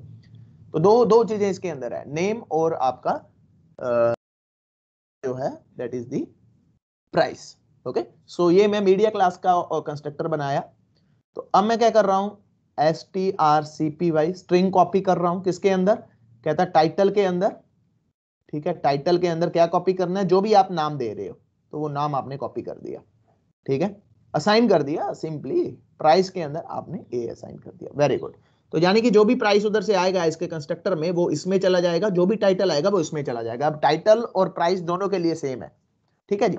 अब यहां पे मैं एक वर्चुअल फंक्शन बना रहा हूं, वर्चुअल, ठीक है जी, वर्चुअल वाइड डिस्प्ले नाम का ये मेरा फंक्शन बना। ये कुछ नहीं कर रहा, इसकी कोई डेफिनेशन नहीं है, ठीक है, इसकी कोई डेफिनेशन नहीं है, खाली फंक्शन है, ठीक है। इसको मैं कोई डेफिनेशन नहीं दे रहा, तो इसकी डेफिनेशन जो जाएगी वो आगे इसमें जाएगी और इसमें जाएगी, ठीक है ना, दोनों में जाएगी। तो डिस्प्ले में जाएगी। अब ये मेरी बेस क्लास हो चुकी है जिसके अंदर एक वर्चुअल फंक्शन है, ठीक है, जिसके अंदर एक वर्चुअल, अब मैं इसको कर रहा हूं रब, क्योंकि अपने पास जगह थोड़ी सी कम है, ठीक है। इस डायग्राम को हम बना लेते हैं इधर, ठीक है जी, इस डायग्राम को हम बना लेते हैं इधर। तो ये आपकी बुक है, ठीक है, ये आपका टेप है, ठीक है, ये आपकी मीडिया है, ठीक है जी। तो ये वर्चुअल फंक्शन है, ठीक है, इसको भी हम थोड़ा सा हाईलाइट कर देते हैं, ठीक है, ओके। तो इसको थोड़ा सा हाईलाइट कर देते हैं, ठीक है, ये अपना वर्चुअल फंक्शन है, ठीक है। बैक टू दूसरी क्लास। तो अब यहां पे क्लास है क्लास बुक, ठीक है जी, बुक की क्लास है जो किसको इनहेरिट कर रही है, पब्लिकली किसको इनहेरिट किया उसने, मीडिया को, ठीक है जी, मीडिया क्लास को उसने क्या किया, इनहेरिट कर लिया। ये एम्प्टी है, ठीक है, इसके अंदर कुछ भी नहीं है। ओके, सो उसके बाद अब यहाँ पे बुक के अंदर क्या है, इंट पेजेस, है ना, क्योंकि बुक में तो पेजेस होंगे ऑब्वियस है, ठीक है। तो इसका कंस्ट्रक्टर बना लेते हैं। जब इसका कंस्ट्रक्टर बना तो बुक के अंदर देखो, बुक के अंदर तीन चीजें पास हो रही हैं, कैरेक्टर एस, ठीक है जी, फ्लोट, फ्लोट ए, ठीक है जी, इंट पी, है ना। तो ये देखो तीन चीजें ले रहा हूं मैं, हालांकि इसके अंदर मैंने कैरेक्टर एस नहीं बताया, फ्लोट कुछ नहीं बताया, वो कहां से आएगा, वो यहां से आएगा। तो यानी कि मुझे किसका कंस्ट्रक्टर भी साथ में चलाना है, यानी कि कहता जब ये चले तो साथ ही में कहता मैं मीडिया का कंस्ट्रक्टर, आपको याद होगा मैंने ये भी कंसेप्ट आपको बता रखा है, ये हमने साथ में मीडिया का कंस्ट्रक्टर चलाया है। यानी कि कहता ये जो दो वैल्यूज है, कहता ये आप किसमें भेज रहे हो, ये आप मीडिया वाले कंस्ट्रक्टर में भेज रहे हो, यानी कि यहाँ पे भेज रहे हो। ये देखो मैंने पूरा जो भी पीछे हमने पढ़ा था वो सारा कुछ इंप्लीमेंट कर दिया मैंने, ठीक है। इस कंस्ट्रक्टर में चलाओगे तो तीन वैल्यूज ये लेगा, ठीक है। ये दो जो वैल्यूज हैं ये कहां पे पास हो जाएंगी, ये मीडिया में पास हो जाएंगी। क्यों, क्योंकि हमने ये यूज कर रखा है और इसके ये मेंबर प्रोटेक्टेड है, तो इस क्लास में आप इजीली वो उसको कॉल कर सकते हैं, कोई दिक्कत वाली बात नहीं है, ठीक है। तो ये यहाँ पे आए, ठीक है, ये यहाँ पे आया, ये यहाँ पे आया, तो ये यहाँ पे एलोकेट हो गया, यानी कि टाइटल प्राइस यहाँ पे आ गया, ठीक है। और जो पेजेस है, ठीक है, वो यहाँ पे आ जाए, ठीक है ना, जो पेजेस है वो यहाँ पे आ जाएगा। तो pages is equal to p. देखो हमने सारे कॉन्सेप्ट इंप्लीमेंट कर दिए जो पीछे हमने पढ़ा था कि हमें अगर, क्योंकि अमूमन क्या होता है कि पहले बेस क्लास का चलेगा फिर ड्राइव्ड क्लास का चलेगा, ठीक है जी, चलाओ, चलने की क्या दिक्कत है, वो डिफॉल्ट नहीं चलाना, लेकिन अपने को तो ये वाला चलाना है पैरामीटराइज कंस्ट्रक्टर, क्योंकि बाय डिफॉल्ट तो डिफॉल्ट चलेगा ना, बाय डिफॉल्ट तो इस क्लास का डिफॉल्ट कंस्ट्रक्टर चलेगा, लेकिन मुझे तो कोई और चलाना है ना, मुझे पैरामीटराइज चलाना है। तो कहता है इस क्लास का जब भी ऑब्जेक्ट बने तो साथ में बेस क्लास का पैरामीटराइज कंस्ट्रक्टर इंप्लीमेंट हो जाए। तो ये मैंने साथ में करवा दिया, ठीक है। ये यहाँ पे जो दो भी चीजें आई मैंने यहाँ पे पास की, और जो पेज है वो यहाँ पे एलोकेट हो गए, मतलब पेज अब यहाँ पे आ चुके हैं। जब ये कंस्ट्रक्टर चला तो टाइटल और प्राइस यहाँ पे चला गया, ठीक है। Okay, very good. तो यहाँ पे मेरा ये फंक्शन है वाइड डिस्प्ले, है ना। अब इसकी जो बाइंडिंग होने वाली है वो लेट बाइंडिंग होने वाली है। क्यों, क्योंकि यहाँ पे जो मैंने बनाया हुआ है वो कौन सा बनाया हुआ है, वो मैंने डिस्प्ले नाम का वर्चुअल फंक्शन बनाया हुआ। अब इसकी मुझे को डेफिनेशन देनी है, ठीक है, इसको भी हम हाईलाइट कर देते हैं, ठीक है जी। ओके, तो अब एक और क्लास बनाते हैं, ठीक है, एक और क्लास बनाते हैं, क्लास टेप, ठीक है जी। अब ये किसको इनहेरिट कर रही है, पब्लिकली किसको इनहेरिट करेगी, मीडिया को, ठीक है, इसने मीडिया क्लास को इनहेरिट किया, ठीक है जी। अब इसके अंदर फ्लोट टाइम, ठीक है जी, इसके अंदर टाइम है, क्योंकि टेप है तो टाइम होगा उसका, कितने मिनट की है, कितने आवर्स की है, हाँ, ये चीज।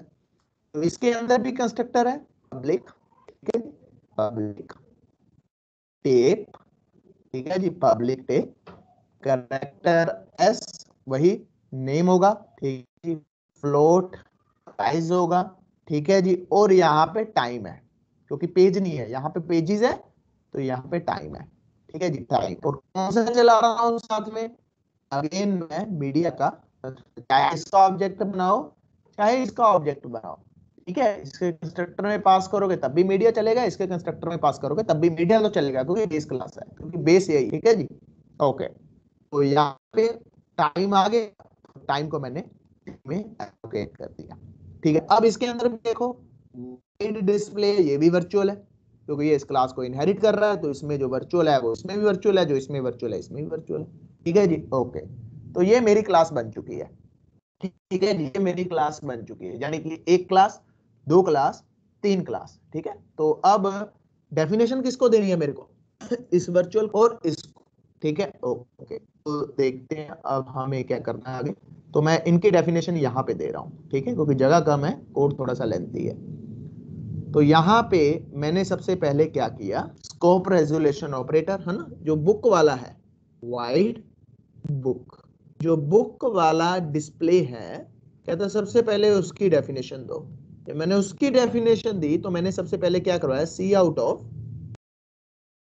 स्लैश एंड टाइटल, ठीक है, टाइटल में जो मेरा आएगा वो टाइटल आ जाएगा, ठीक है जी, पेजेस में जो मेरा आएगा वो पेजेस आ जाएंगे, ठीक है जी, पेजेस, और प्राइस में जो होगा वो मेरा प्राइस आ जाएगा। तो यानी कि ये मेरा बुक 1 का है, ठीक है, बुक 1 का है। तो पेजेस, ठीक है जी, टाइटल एंड प्राइस।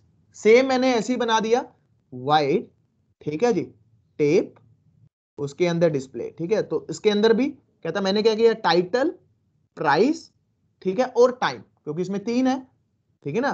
टाइटल और प्राइस तो इधर से आ जाएंगे, टाइटल, प्राइस और टाइम। ये मैंने थोड़ा सा कंजस्टेड सा लिख दिया, लेकिन आप सिर्फ कॉन्सेप्ट को समझो कि मैंने डिस्प्ले नाम के फंक्शन की डेफिनेशन दी है, जिसमें title, pages and price.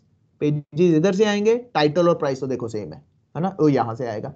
Same इसके लिए है, टेप के लिए, टेप के लिए भी टाइटल आएगा, प्राइस आएगा, और यहां पे टाइम आ जाएगा। पेजेस नहीं आएंगे, क्योंकि पेजेस तो बुक के लिए है ना, इसके लिए तो है ही नहीं। चलो, ये अपना कॉन्सेप्ट हो गया क्लियर। तो अब मैं आ रहा हूं मेन के अंदर, ठीक है। अब मैं किसके अंदर जा रहा हूं, अब मैं जा रहा हूं मेन के अंदर, ठीक है। अब मेन की कोड लिखते हैं।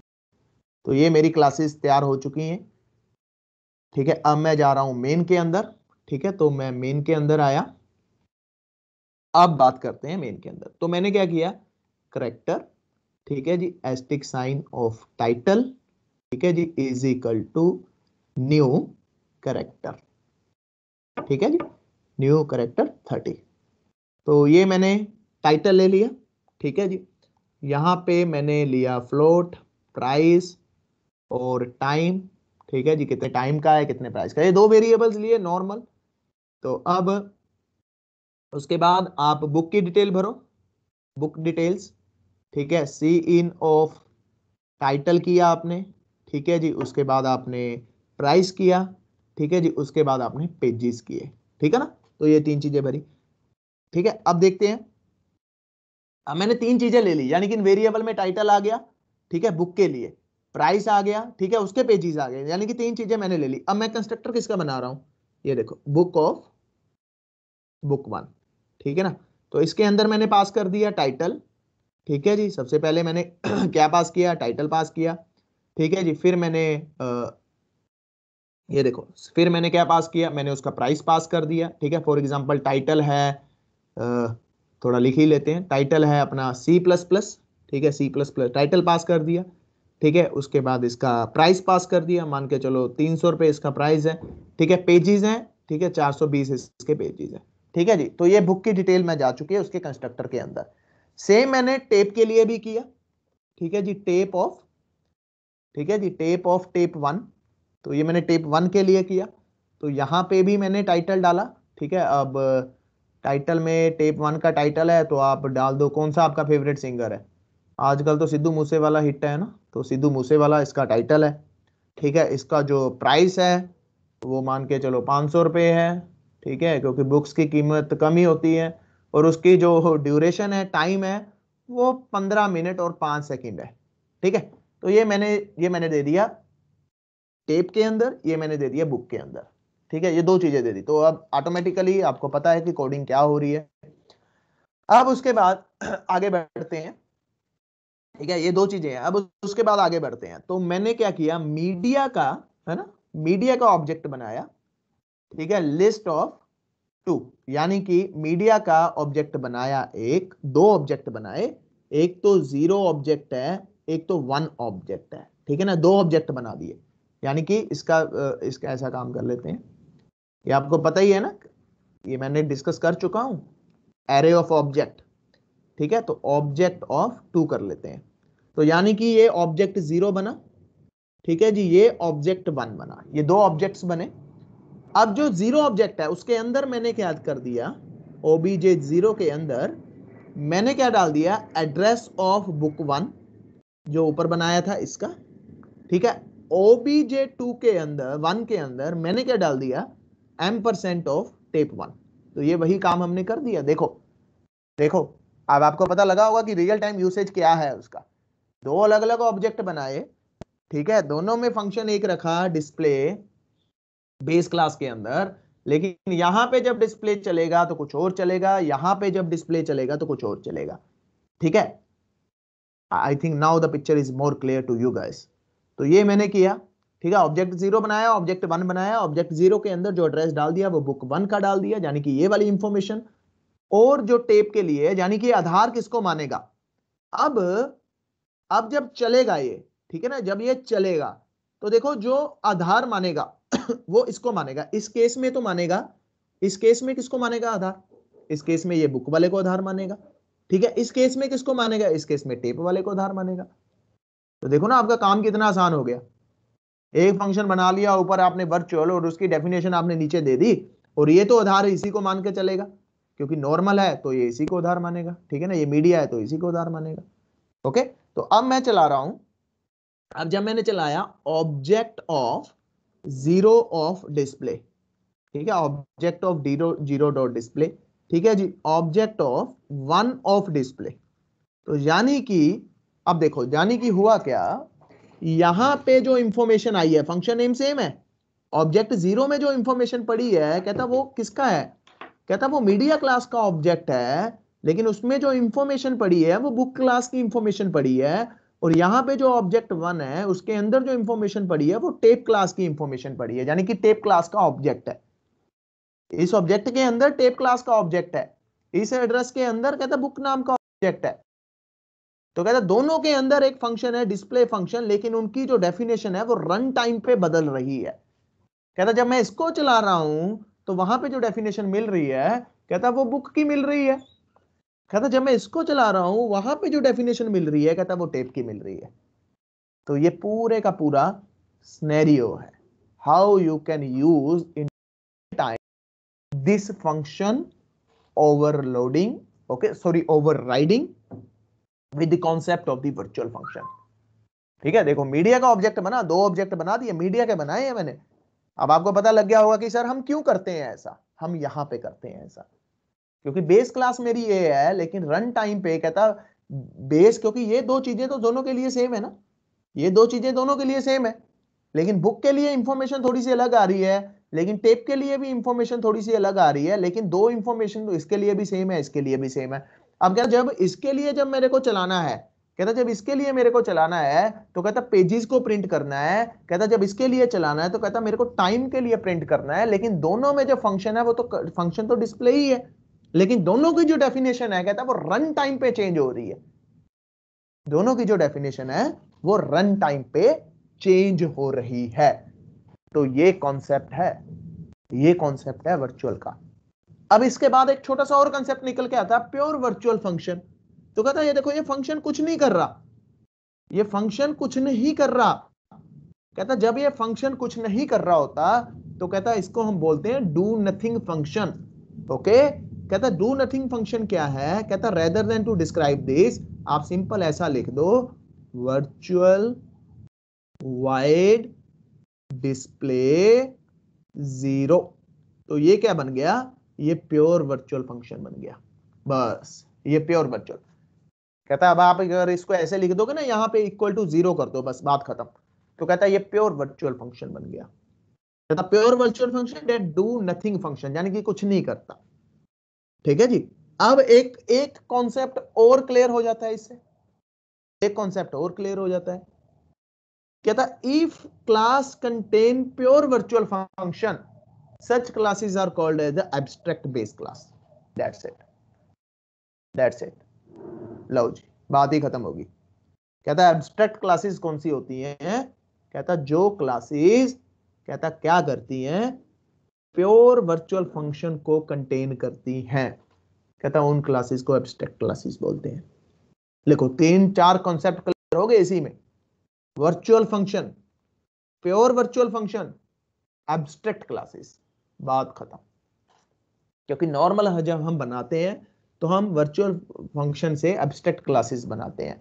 जावा में जो एब्स्ट्रैक्ट इज ए कीवर्ड, जावा में एब्स्ट्रैक्ट कीवर्ड है, ठीक है ना, जावा के केस में एब्स्ट्रैक्ट इज ए कीवर्ड, लेकिन यहां पे अगर आपको एब्स्ट्रैक्ट क्लासेस को इंप्लीमेंट करना है तो आपको वर्चुअल फंक्शन का सहारा लेना पड़ेगा। तो यहां पे आप क्या कर सकते हो, अगर जावा कर रहे हो तो यहां पे आपको एब्स्ट्रैक्ट लिखना है, बस बात खत्म। बाकी मैकेनिज्म टर्मिनोलॉजी सारी सेम है। Abstract classes are those classes which contain the pure virtual function, and we provide the definition at the end of the or according to our requirement कि मुझे इसको inherit करना है तो मुझे इस function को अपने अकॉर्डिंगली डेफिनेशन देनी है और रन टाइम पे वो ऐसी डेफिनेशन हो, क्योंकि ये देखो ना मीडिया है, आगे किसी और के लिए भी जा सकती है, आगे किसी और के लिए भी जा सकती है। फॉर एग्जांपल मान के चलो आगे जा रही है ये किसी प्रोडक्ट के लिए, तो प्रोडक्ट का टाइटल तो सेम रहेगा, प्राइस भी सेम रहेगा, लेकिन उसके फर्दर इंफॉर्मेशन चेंज हो सकती है। मान के चलो ये इलेक्ट्रिक केटल के लिए जा रही है या जूसर के लिए जा रही है, तो जूसर का टाइटल तो ये रहेगा ना कि जूसर, उसका प्राइस भी रहेगा कि जितना भी उसका प्राइस, लेकिन उसके फीचर्स बदल जाएंगे। स्पीड है ना, उसकी स्पीड कितनी है, मैक्सिमम स्पीड जूसर कितनी तेज चल सकता है, ठीक है। लैपटॉप आ सकता है, टाइटल तो सेम रहेगा, गेम लैपटॉप, AMD लैपटॉप, ठीक है नहीं, i7 लैपटॉप, लेकिन उसकी कॉन्फ़िगरेशन आगे चेंज हो जाएगी। तो ये सब now you can understand it. देखो कितने कॉन्सेप्ट हमने कवर कर दिए इसी एग्जांपल में। ओवरराइडिंग, ठीक है जी, virtual function, pure virtual function and abstract classes, that's it. अब ये आपकी जो C++ है, ये मेजरली C++ कवर हो चुकी है, ठीक है। फ्रॉम माय साइड आपका जो बेसिक फंडामेंटल्स हैं, आपका जो बेस है, आपकी जो बुनियाद है, वो हम कवर कर चुके हैं ऑलमोस्ट सारी, ठीक है। छोटी छोटी चीजें हैं वो हम आगे करते रहेंगे, जैसे फ्रंट फंक्शन एक बार हम फिर रिवाइज कर लेंगे, ठीक है। उसके बाद आपका स्टैटिक कीवर्ड क्या है, ठीक है जी। फिर उसके बाद हम C++11 को भी थोड़ा सा समझेंगे, नेस्टेड क्लासेस है, ये छोटे छोटे से कॉन्सेप्ट्स हैं, ये हम करते रहेंगे, कोई दिक्कत नहीं है, ठीक है। नेस्टेड क्लासेस के बाद आपका जाएगा फिर डिस्ट्रक्टर्स क्या है, उसके बारे में भी थोड़ा सा समझेंगे, वर्चुअल डिस्ट्रक्टर क्या है उसके बारे में भी समझेंगे, ठीक है जी। फिर उसके बाद आपका एक्सेप्शन हैंडलिंग करेंगे, ठीक है। काम अभी बहुत पेंडिंग है, बहुत पेंडिंग है, लेकिन ये है कि बेस आपका कवर हो चुका है। STL करना है अभी हमें इन डेप्थ, STL है ना, टेम्पलेट करना है इन डेप्थ, टेम्पलेट क्या होते हैं, ठीक है जी, STL क्या होते हैं, क्योंकि ये सब एडवांस चीजें निकल के आती हैं आगे। कांस्टेंट क्वालिफायर्स क्या होते हैं, क्लासेस एंड नेम स्पेसिस क्या है, प्री प्रोसेसर्स क्या है, ठीक है। We will discuss. ये छोटे छोटे से कॉन्सेप्ट हैं, ये तो लगा के चलो 15-15 20-20 मिनट के कॉन्सेप्ट है। एलिप्सिस क्या है, ठीक है जी, STL क्या है, C++ लैम्डा आर्किटेक्चर क्या है, ये हम सब डिस्कस करेंगे, क्योंकि ये जो चीजें हैं कुछ ये C++ की 11 के फीचर्स हैं। फाइल हैंडलिंग भी करनी है अपने को, है ना, फाइल हैंडलिंग फिर एक प्रोजेक्ट भी देख लेंगे। तो ये सब चीजें हैं। There are still few topics which are pending, लेकिन हम धीरे धीरे धीरे धीरे करते जाएंगे।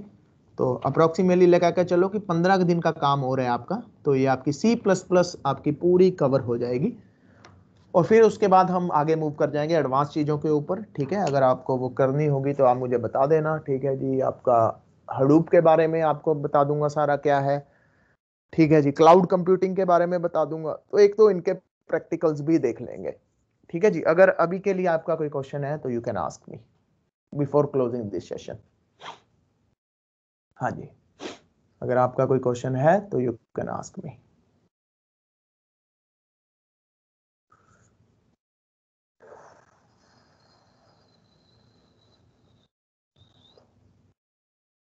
ठीक है, तैयारी करो, कोई बात नहीं, स्टेप बाय। अब आपका मेजर काम कवर हो चुका है, मेरी तरफ से आपका मेजर काम तो कवर हो गया, ठीक है। C++ की अगर मैं बात करूं तो यही कॉन्सेप्ट्स हैं, ठीक है, जो आपने देख रखे हैं, कर रखे हैं। तो इन्हीं कॉन्सेप्ट को बस अब आगे यूज करते जाओ। मैंने आपको एग्जांपल दिखा दी, और कोशिश करना कि ये एग्जांपल आप खुद बनाओ, ये जो मैंने आपके सामने लिखी है ना, क्लास मीडिया बुक एंड ये जो tape class and book class, ये आप अपने तरफ से खुद एक बार इसको इंप्लीमेंट करोगे तो आपको पिक्चर और क्लियर हो जाएगी, ठीक है। तो बाकी मैं अपलोड कर दूंगा, आजकल में सारी की सारी वीडियोस अपलोड हो जाएंगी। डाउनलोडेड तो मैंने कर ली, लेकिन बस अब बस अपलोडिंग पेंडिंग है, तो वो मैं आजकल में कर दूंगा, ठीक है। Okay, thank you for listen me patiently, thank you very much.